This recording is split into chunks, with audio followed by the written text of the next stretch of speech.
Bulletin की शुरुआत बड़ी खबर के साथ कर लेते हैं। कश्मीर के पहलगाम आतंकी हमले के बाद एजेंसियों को खुफिया जानकारी ये मिली है कि कश्मीर में एक और आतंकी हमला हो सकता है, जिसके कारण सुरक्षा यहां पर बढ़ा दी गई है।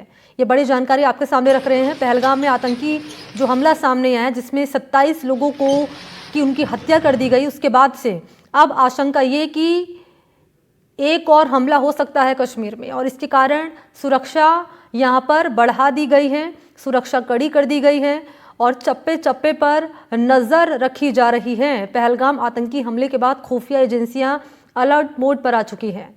ये बड़ी खबर आपके सामने रख रहे हैं।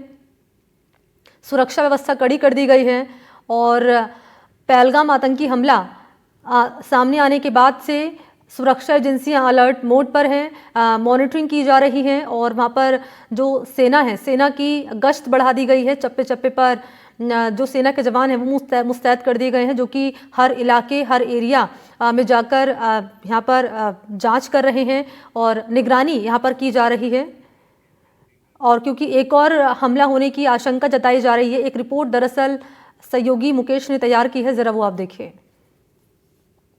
कश्मीर में इस हमले के बाद, जो पहलगाम में हमला हुआ है, उसके बाद जो खुफिया एजेंसियां हैं उनको एक नया इनपुट मिला है और इनपुट में कहा गया है कि पहलगाम हमले के बाद जो लश्कर का मॉड्यूल जो एक्टिव है कश्मीर में, वो और भी बड़े आतंकी हमले कर सकता है। खासतौर पर टारगेट किलिंग कर सकता है, दूसरे धर्म के लोगों को टारगेट कर सकता है, टूरिस्ट को टारगेट कर सकता है या पब्लिक प्लेस में ये हमला कर सकता है।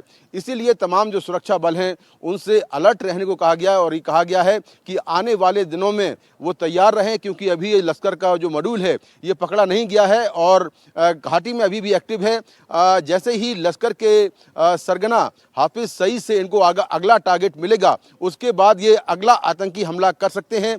इसीलिए सुरक्षा एजेंसियों को सावधान रहने के लिए कहा गया है और ये कहा गया है कि बिल्कुल अलर्ट मोड पर रहें, क्योंकि ये जो मॉड्यूल है लश्कर का, ये साउथ कश्मीर को लगातार टारगेट कर रहा है और पहलगाम हमले के बाद भी ये घाटी में कई बड़े आतंकी हमले कर सकते हैं।